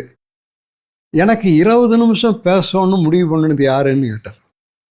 எனக்கு என்ன பேசுகிறேன்னே தெரியல. அங்கே லயோலா காலேஜில் எப்படின்னா, யாராக இருந்தாலும் 20 நிமிஷத்துக்கு மேலே பேசக்கூடாது. ஸோ நான் அங்கே மேசம் மேலே எழுதி வச்சிட்டேன் 20 minutes. Exactly 20th minute he stopped. He wasn't wearing a watch. யார் எனக்கு 20 நிமிஷம் எழுதுனது? நான் தயக்கத்தோடு நான் தான் இங்கே எழுதினேன். ஏன்னா இங்கே கல்லூரியில் அப்படி ஒரு விதிமுறை இருக்குது. நோ ப்ராப்ளம், இது நல்லது, ரொம்ப பேசக்கூடாது, இப்படியே இருக்கட்டும் அப்படின்னு சொல்லிட்டு, ஆனால் முதலையே சொல்லணும். ஒரு பேச்சாளனுக்கு நீங்கள் அழைக்க வரும்பொழுதே சொல்லணும். அவருக்கு பிரச்சனை இல்லை. உங்களுக்கு தெரியுமா, என்னவோ பாராளுமன்றத்தில் டெல்லியில் லோக்சபாவில் முதல் முறையாக பேசுகிறாரு அண்ணாதுரை. அப்போ பண்டிட் ஜவஹர்லால் நேரு பிரதமர். அவர் பேச்சை தொடங்கின உடனே நேரு கவனிக்கிறார். அவர் பேசிகிட்டே இருக்கிறாரு. அப்புறம் அவர் சபாநாயகர் வந்து பெல் அடிக்க போகிறார், பேச்சை முடிச்சுக்க. இவர் இங்கிருந்து ஜாட பண்ணி பேச விட்டுரு, பேசிட்டு அப்படிங்கிறார். ஜவஹர்லால் நேரு பேசிட்டு விட்டுருங்கன்னு சொன்னது 2 பேர்த்துக்கு. ஒன்று வந்து அண்ணாதுரை, இன்னொன்று வந்து வாஜ்பாய். வாஜ்பாய் தோளில் தட்டி சொன்னார், ஒரு நாள் என் இருக்கையில் நீ இருப்ப. அது எப்பேற்பட்ட வார்த்தை. அதனால் அப்படி அண்ணாதுரை கூட எனக்கு தொடர்பு. ஏன்னா உங்களை நாங்கள் சந்திக்க வரும்போது, நாங்கள் பார்க்கும்போது நாங்கள் நிறையா பிக்சர்ஸ் உங்களுக்கு பார்த்துருக்கோம் பர்சனாலிட்டிஸோட, மிஸ்டர் அசீம் பிரேம்ஜி, நந்தன் நீலக்கனி இவங்கெல்லாம். பட் ஒரு ஸ்டாண்ட் அவுட்டாக நாங்கள் பார்த்த 2 வந்து doctor APJ Abdul Kalam and doctor மன்மோகன் சிங். இந்த 2 ஃபோட்டோவை பார்த்துருக்கோம். இந்த 2 எக்ஸ்பீரியன்ஸை பற்றி ஒரு ஷார்ட்டாக எங்களுக்கு சொல்லுங்கள். யார் ரெண்டுங்க? Doctor APJ Abdul Kalam and doctor மன்மோகன் சிங். அப்துல் கலாம் வந்து பிரசிடென்ட் ஆகிறதுக்கு முன்னாடியே எங்களுக்கு தெரியும். அவர் C Subramaniam agro foundation chairman, நான் மெம்பரு. ஸோ அந்த வகையில் நல்லாவே பழக்கம். அப்புறம் பிரசிடென்ட் ஆனதுக்கப்புறம் நல்லாவே தொடர்பு ஏற்பட்டது. அப்புறம் ஐயாவுக்கு அருட்செல்வருக்கு ரொம்ப நெருக்கம். நம்ம சக்தி குரூப் காலேஜஸ்க்கெல்லாம் வருவார். அப்படி தொடர்பு ரொம்ப. ராமகிருஷ்ணா மிஷனோட உங்களுக்கு மிகப்பெரிய தொடர்பு இருக்குது ஆரம்ப காலகட்டத்திலேயே. அதில் உங்களுக்கு மறக்க முடியாத சில விஷயங்கள். ராமகிருஷ்ணா மிஷன் வந்துங்க, as I told you, first விவேகானந்தருடைய புஸ்தகங்கள் அது ராமகிருஷ்ணா மிஷன் தானே. அது மூலிமா பகவான் ராமகிருஷ்ணரை தெரிஞ்சிட்டோம். அதுக்கப்புறம் விவேகானந்தருடைய எழுத்து, அதை காட்டிலும் நான் சொன்னது போல் சுவாமி ரங்கநாதானந்தாவுக்கு எனக்கு ரொம்ப நெருக்கம். 2 முறை வீட்டுக்கு வந்திருக்காரு. அப்புறம் கோயம்புத்தூருக்கு நான் அவர் கூட்டிகிட்டு வந்து, இப்போ மணிசி ஸ்கூல்னு சொல்கிறோமில்ல, அங்கே அவரை பேச வச்சேன். அப்போ அழைச்சம் பொழுது எல்லோரும் சொன்னாங்க, இத்த பெரிய ஆடிட்டோரியத்தில் 1000 பேர் உட்காரலாம், அதில் கொண்டு போய் வச்சுருக்கிறீங்களே, இது சாமியாரை கேட்குறக்கு யார் வருவாங்க இந்த காலம். இத்தனைக்கு அப்போ டிவியெல்லாம் இல்லை, இவ்வளவு இல்லை. அப்போ இருந்தது நினைக்கிறேன், but not like this. Believe me, the meeting was 6 o'clock என்னமோ. 5:30க்கு ஆடிட்டோரியம் வாஸ் ஃபுல். அப்போது அவர் மூலியமாக தான் ராமகிருஷ்ணா மிஷனை நான் நெருங்கி பார்க்கவும் பழகவும் வாய்ப்பு கிடைச்சிது எனக்கு. அப்புறம் உங்களுக்கு ஒன்று அது சொல்லணும். ராமகிருஷ்ணா மிஷன்லேருந்து என்னைக்கு Swami Vivekananda award for excellence at the national level கொடுத்தாங்க. அது ரொம்ப ரேரு. ஸோ அந்த மாதிரி எனக்கு ராமகிருஷ்ணா மிஷனோட தொடர்பு. பாரதிய வித்யா பவனோட தொடர்பு எப்படி ஆரம்பிச்சதுங்க? நீங்கள் உள்ளே இன்வால்வ் ஆனதுக்கப்புறம் நீங்கள் என்னென்ன மாற்றங்கள் அதில் கொண்டு வந்தீங்க? இல்லை, அது வந்துங்க ஒரு ஆல் இண்டியா ஆர்கனைசேஷன். பாரத வித்யா பவன்கிறது வந்து 1938 ஆரம்பிச்சது. 1938 சுதந்திரம் வர்றதுக்கு 10 வருஷத்துக்கு முன்னாடியே சுதந்திர போராட்டத்தில் காந்தி கூட அணுக்கமாக இருந்தவர் குலபதி முன்ஷின்னு சொல்லி மகாராஷ்டிராக்கார், ப்ரிசைஸாக சொல்லணும்னா குஜராத். அவர் வந்து ஒரு பெரிய ஸ்காலர். அவர் எக்கச்சக்க புக்கெல்லாம் எழுதியிருக்கார். அவர் அரவிந்தருடைய ஸ்டூடெண்ட்டு, அதை சொல்லணும். அரவிந்தர் தான் இவருக்கு இங்கிலீஷ் வாத்தியார். அவர் 1938 சுதந்திரம் வர்றதுக்கு 10 வருஷத்துக்கு முன்னாடி மகாத்மா காந்திகிட்ட போய் சொல்கிறாரு, சுதந்திரம் வர்றது அநேகமாக உறுதியாயிடுது, நீங்கள் அனுமதிச்சிங்கன்னா நான் இந்த சுதந்திர போராட்டத்திலேருந்து விடுபட்டு வெளியில் போய் சுதந்திர இந்தியாவினுடைய கலாச்சார தேவைகளை பார்த்துக்கிறக்கு ஒரு அமைப்பை ஏற்படுத்த விரும்புகிறேங்கிறார். காந்தி நல்ல காரியம் போய் பண்ண, இது பார்த்துக்கலான்ட்டார். அப்போது அவர் அதை ஆரம்பிக்கும் பொழுது அவருக்கு கூட இருந்தது யாருன்னு சொல்கிறேன் பாருங்க, பேரை மட்டும் சொல்கிறேன்.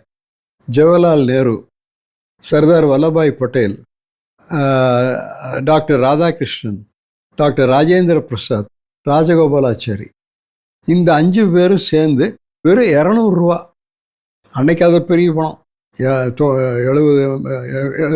90 வருஷம் 70 சாரி 200 ரூபா வச்சு பாம்பேயில் ஒரு பள்ளிக்கூட கிளாஸ் ரூமில் ஆரம்பித்தாங்க. இன்றைக்கி அது உலகம் முழுவதும் இருக்குது. இன்றைக்கி அதனுடைய வளர்ச்சி சொல்லி முடியாது. இந்தியாவிலேயே புத்தகங்களுக்காக ஒரு பல்கலைக்கழகம் கேள்விப்பட்டிருக்கீங்களா? புக் யூனிவர்சிட்டி வேற எங்கேயும் கிடையாது. அதே 60 வருஷம் ஆகுது. அதில் முதல்ல புக் எழுதுனது 2 புக்கும் ராஜாஜி எழுதினார், மகாபாரதம், ராமாயணம். அந்த புக்கு இன்னும் வித்துட்ருக்குது. ஸோ அது ஒரு பெருமைக்குரிய பாரத கலாச்சாரத்தினுடைய கஸ்டோடியன் சொல்லலாம். அதில் எனக்கு தொடர்பு ஏற்பட்டது. கோயம்புத்தூரில் உங்களுக்கு கேள்விப்பட்டிருப்பீங்க, லக்ஷ்மி மில்ஸு ஜி.கே. சுந்தரம்னு சொல்லுவாங்க, அவர் தான் என்னை அதில் கொண்டு வந்தார். அப்புறம் ஒரு காலகட்டத்தில் அவர் ரிட்டையர் ஆகிட்டு என்னை தலைவராக்கிட்டார். அப்போ இப்போ சமீப காலம் வரைக்கும் நான் அது பொறுப்பில் இருந்து இப்போ இங்கே இருந்து ரிட்டையர் ஆகிட்டேன் கோயம்புத்தூரில். பட் பாம்பேயில் அதனுடைய எக்ஸிக்யூட்டிவ் கமிட்டியில் மெம்பர் ஆகிட்டேன். ஏன் நம்ம இவ்வளோ நேரம் பேசணும், இதெல்லாம் பேசும்போது நமக்கு ஒரு டவுட் வரும். என்ன இத்தனை நேரம் வரலையா? அது டவுட் தான் கேட்குறேன். உங்களுக்கு ஃபேமிலி லைஃப்னு ஒன்று பேலன்ஸ் பண்ண முடிஞ்சுதா? இவ்வளோ பண்ணியிருக்கோம். ஸோ இதுக்கு இருக்கும்போது இப்படி ஃபேமிலி இல்லை, இது நல்ல கேள்வி. அது எப்படின்னா அது அமைஞ்சதுன்னு சொல்லணும். எங்கள் வீட்டில் மனைவி அவங்களும் வந்து எம்ஆர்ஏ தான். அவங்களுக்கு ஒரே அவங்க நகை கடை துணி கடைன்னெலாம் போக மாட்டாங்க. எப்போவுமே காட்டன் சாரீ தான் கட்டுவாங்க. நகை நட்டெல்லாம் பெருசாக போட்டுக்க மாட்டாங்க. கல்யாணம் காட்சி அது இது அப்புறம் கிளப்பு அது இது எங்கேயும் போக மாட்டாங்க. அவங்களுக்கு ஒரே பொழுதுபோக்கு வந்து சாமி கும்பிட்றது தான். நாள் புறம் சாமி கும்பிடுவாங்க, புஸ்தகம் படிப்பாங்க. அவங்க ஒரு காரியம் பண்ணுறாங்க, அதை பதிவு பண்ணணும். அன்றைக்கி நான் சொல்லியிருக்கிறேன். அவங்க வந்து ஒரு 5 லேடிஸ் சேர்ந்து மங்கையர்க்கரசி மன்றம்னு ஒன்று வச்சுட்டு ஸ்கூல் குழந்தைகளுக்கு நல்ல நெறிகளை சொல்லித்தர்றதுக்கு ஒரு மன்றம்னு வச்சு பண்ணிகிட்ருக்காங்க. 30 ஆசிரியர்கள் கடந்த 15 ஆண்டுகளாக 70 பள்ளிக்கூடத்தில் 15 ஆண்டுகளில் 70,000 குழந்தைகளுக்கு பண்ணியிருக்கிறாங்க. ஸோ அவங்களுக்கு கிட்டத்தட்ட like minded. Suppose you are blessed with a wife who's always socialising ஓப்பன்னா நீங்கள் இதெல்லாம் பண்ணியிருக்க முடியாது. அவங்க வந்து அருட்செல்வர் மகா, அப்போ அந்த வழி தான் வரும், சுத்த செய்வோம். அதனால் எல்லாம் மேட்ச் ஆகிடுச்சு. அதனால் பிரச்சனை இல்லை. இல்லை வெக்கேஷன்ஸ் அந்த மாதிரி ஏதாவது நீங்கள் போயிருக்கீங்களா? போனதே இல்லை. இந்த போனதே இல்லை. நீங்கள் தனியாக ட்ராவல் பண்ணும்போது அவங்க ஒன்றும் ட்ராவல் பண்ணால் தானே. ட்ராவல் பண்ணினது வந்து இந்தியன் காட்டன் மில் ஃபெடரேஷன் இருந்த பொழுது whole nation I use to travel. நான் போய்த்தான் ஆகணும். அடிக்கடி டெல்லியில் அடிக்கடி போயிட்டு வந்துட்டு பாம்பே, அதோட சரி. இப்போ பர்சனல் சைட் சீயினோ ஹாலிடேனோ நத்திங் ஆஃப் தட் கைண்ட். இந்த ரோமுக்கு போகும்போதெல்லாம் அம்மாவும் வந்தாங்க கூட. ஆரேட்ரி ஸ்கில் உங்களோடது வந்து நாங்கள் எல்லாருமே வியந்து, இப்போ நேத்திக்கு கூட ஒரு மீட்டிங்கில் எல்லாரும் வியந்து பார்க்குற ஒரு விஷயம் நீங்கள் பேசுகிற திறமை. நான் இப்போது இருக்கிற டெக்னாலஜியில் ஏகப்பட்ட விஷயங்களை வந்து நம்ம அதிலேருந்து நம்ம இன்டர்நெட்லேருந்து எடுத்துக்க முடியும். நம்ம ஒரு ChatGPTயில் போட்டு எடுத்துக்கலாம். பட் இவ்வளோ விஷயங்களை கற்றுக்கிட்டு அதை மனசில் வச்சு எந்த இடத்துல பொருந்தி அதை சொல்லணும், எப்படி ஞாபகம் வச்சுக்கணும், இது எங்களை மாதிரி இளைஞர்களுக்கு சில விஷயங்கள். அது எப்படி கேட்டிங்கன்னா, நான் சொன்ன பாருங்க, லா காலேஜில் நின்னேன்னு என்னை எதிர்த்து நின்னவர் ஒரு பெரிய பேச்சு நல்லா பேசக்கூடியவர். அதனால் அதை நான் பார்ப்பேன். ஆனால் நான் ஜெயிச்சிட்டேன். அப்போது ஜெயிச்சதுக்கப்புறம் எனக்கு ஒரு பாராட்டு விழா மெட்ராஸில் எக்மோரில் அசோகா ஹோட்டல். இப்போ அந்த ஹோட்டலுக்கு என்னமோ தெரியல, அசோகா ஹோட்டல். அங்கே எனக்கு பாராட்டு. அப்போ பேசி முடிச்சது, அதுக்கு தலைமை தாங்கிறது சி. சுப்பிரமணியம். பேசி முடித்தோன்னே காருக்கு போனவர் என்னை தனியாக கூப்பிட்டு, நாளைக்கு என்னை வந்து சத்தியமூர்த்தி பவனில் பாரு. சத்தியமூர்த்தி பவன்கிறது காங்கிரஸ் கட்சியினுடைய தலைமையகம் சென்னையில், வந்து பாருன்ட்டு போயிட்டார். அடுத்த நாள் நான் போனால் நான் உள்ள ரூம்குள்ளே போகும் பொழுதே ஏற்கனவே ஒரு காயத்தில் முத்து முத்தா ஒரு 10 பாயிண்ட் எழுதி, மேடையில் பேசணுன்னா என்ன தகுதிகள், எப்படி வளர்த்திக்கணும் என்னன்னு அதில் எழுதியிருக்காரு. அதை என்கிட்ட கொடுத்து, நேற்று நீ நல்லா தான் பேசுன, ஆனால் இன்னும் இப்போ தான் நான் முதல் தடவை மேடை ஏறி பேசுகிறேன், அதனால் இன்னும் சிலதெல்லாம் தெரிஞ்சுக்கணும், இதை பார்த்துக்கான்னு கொடுத்தாரு. அதை வந்து நான், அது ரொம்ப நாளாக இருந்தது, இப்போ எங்கேயோ விட்டு போச்சு. அதில் அவர் என்ன சொல்கிறாருன்னா, ஒரு இடத்துல போய் பேசுறதுக்குன்னு ஒத்துட்டோம்னா நீ வந்து தலைப்பை தேர்ந்தெடுத்துக்கணும். தலைப்பை தேர்ந்தெடுத்துட்டு இந்த ஐ ஆஃப் த ஸ்டாம்னு சொல்லுவாங்க, இந்த ஐ ஆஃப் த ஸ்டாம் அதை கண்டுபிடிக்கணும். அதை சுற்றி you have to spin around. அப்போ சரியாக போயிடும். இப்படி ஒரு 10 பாயிண்ட் எழுந்த, அதுதான் அதுக்கு காரணம். உங்களுக்கு வேற ஏதாவது ஹாபிஸ் ஏதாவது இருக்குங்க? ஹாபி வந்து படம் வரைகிறது தான். ஏதாவது நீங்களே கற்றுக்கிட்டீங்களா? ஆமாம், நானாக கற்றுட்டேன். அது ஒருத்தர் சொல்லி கொடுத்தெல்லாம் ஒன்றும் வரல. வேறு அங்கே ஒன்று இருக்கும் பாருங்க, இயேசுநாதர், அதுவும் கூட நான் போட்டது தான். அது எனக்கு இயல்பாகவே வந்துடுது. இந்த கான்வர்சேஷனோட இறுதி கேள்வி நான் இப்போ கேட்குறது, இப்போ நீங்கள் சமத்தூர்லேருந்து வென்ட் டு குளோபல் ஸ்டேஜ், நம்ம அந்த குளோபல் ஸ்டேஜ் வரைக்கும் போயாச்சு. So what is one message that you would give to the youth of India today? Very good. I did mention in our earlier episode also, the one message to the youth, இளைஞர்களுக்கு சொல்கிறது என்னென்னா, உன்னுடைய உண்மையான சொரூபம் என்ன, உன்னுடைய பலம் என்ன, பலவீனம் என்ன தெரிஞ்சுக்கணும். ஒவ்வொரு மனுஷன்கிட்டையும் ஒரு பலமும் இருக்கும், ஒரு பலவீனமும் இருக்குது. ஆனால் பொதுவாக நாம் என்ன பண்ணுறோம்னா, அந்த பலவீனத்தை தான் பேசிகிட்டே இருக்கிறோம், பலத்தை விட்டுறோம். அது காரணம் என்னென்னா, அகத்தில் நாம் ஒரு ஆய்வு செஞ்சு தெரிஞ்சுக்கல. இப்போ நம்ம வேதாத்திரி மகரிஷி அகத்தாய்வுன்னு சொல்லுவார். அது வேற ஒன்றும் இல்லைங்க, தியானம் பண்ணணும். நாம் ஒவ்வொருத்தரும் காலையில் கொஞ்ச நேரம் தனிமையில் அமர்ந்து நாமளே சில கேள்விகளை கேட்டுக்கலாம். நான் யார், எங்கிருந்து வந்தேன், எதுக்கு வந்தேன், என்னிடத்தில் என்ன எதிர்பார்க்கப்படுகின்றது, அதைத்தான் செய்கிறேன்னா நேரத்தை வீணடிச்சிட்டு இருக்கிறேன்னா, எப்போ போவேன், எங்கே போவேன், அங்கே என்னவா இருப்பேன், மீண்டும் வருவேனா, என்னவா வருவேன்? இது நான் கேட்க சொல்ல, ரமண பகவான் கேட்க சொன்னார். ஹூ ஆம் ஐ? ஒவ்வொரு இளைஞனும் இந்த கேள்வியை கேட்டுக்கணும். இதுதான் ஆர்ட் ஆஃப் செல்ஃப் மேனேஜ்மெண்ட். இப்போ நம்ம மேனேஜ்மெண்ட் ஸ்கூல் நம்ம 2 ஸ்கூல் இருக்குது, அங்கெல்லாம் இதை சொல்லித்தர்றோம். இதுதான் தியானம்ங்கிறது. தியானம் தான் சார் எல்லாம். தனிமையில் நம்மளை நாமளே ஆய்வு செஞ்சுக்கணும். இந்நேரம் பார்த்தா பேசிட்டு சிரிச்சிட்டும் இருந்தோம்னா வாய்ப்புகளை நழுவ விட்டுருவோம். யாரால என்ன முடியும் முடியாதுன்னு யார் சொல்கிறது? ஒரு அப்துல் கலாம் எடுத்துக்கங்க. ஒரு ராமேஸ்வரத்தில் ஒரு திண்ணப்பள்ளிக்கூடத்தில் படித்தார். படிக்கிறக்கே வசதி இல்லை பாவம். கடைசியில் என்ன ஆச்சு? அதனால் யாரும் நொந்துக்கக்கூடாது. என்னால் இவ்வளோதான் முடியும், இதுக்கு மேலே சாத்தியம் இல்லைன்னு யாரும் நினைக்கக்கூடாது. இறைவன் எல்லாத்துக்கும் ஒரே தகுதி, எனக்கும் அதே தகுதி தான், உங்களுக்கு எல்லாத்துக்கும் அதே தகுதி தான். சில தெரிஞ்சுக்கிற தகுதி, அதுக்கு தான் அந்த புஸ்தகம், அந்த ஒரு புக்கு நம்மளை மாற்றுது. அப்படி ஒரு நல்ல புக்கை படிக்கணும், இல்லைன்னா நல்ல ஒரு பேச்சை கேட்கணும். இப்போ தான் யூடியூப்பில் எல்லாம் வருது. யூடியூப்பில் உங்களுக்கு என்ன வேணும்? யாருடைய பேச்சு வேணும்? உண்டா இல்லைங்களா? எனக்கு நிறையா இது நீங்கள் அனுப்பிச்சதான் நான் கேட்டு இப்போ அவங்க பேரெல்லாம் கூட எனக்கு தெரியாது. அதை வச்சு தான் நான் அதனால் வாய்ப்பு இருக்கு. இறைவனுடைய படைப்பில் நாம் எல்லாம் சமம். எவனும் மேதாவியை பிறந்திரல, எவனும் காலமெல்லாம் வறுமையில் இருக்கணுங்கிற அவசியம் இல்லை. அதனால தான் அப்துல் கலாம் சொல்லுவார், பிறப்பு ஒரு சம்பவம், இறப்பு சரித்திரம். பிறப்பு ஒரு சம்பவம், இறப்பு ஒரு சரித்திரம். பிறந்தது என்னவோ இருக்கலாம், முடியில் நாம் என்ன ஆனோம். அப்படி இருக்கிறாங்களா இல்லையா? இன்னைக்கு எத்தனை பெரிய ஆளுங்க எவ்வளவு சாதிச்சிருக்கிறாங்க. ஆரம்பத்தில் பார்த்தீங்கன்னா ஒன்றும் இல்லை, உழைப்பு, ஒரு நல்ல சிந்தனைகளை வளர்த்திட்டு நல்ல புஸ்தகங்களை படித்தா இன்றைய இளைஞர்களுக்கு அது இன்னைக்கு இருக்கிற இளைஞனுக்கு எங்கள் காலத்தில் இல்லாத வாய்ப்பு. இப்போ இதெல்லாம் ஒன்றும் கிடையாது. எங்கள் காலத்தில் ஒன்றும் கிடையாது. இன்னைக்கு இருக்கிற இளைஞனுக்கு என்ன இல்லை? இப்போ டெலிவிஷனில் லைவாக எல்லாம் வருதே, நல்லது கெட்டது எல்லாம் வருதல்ல.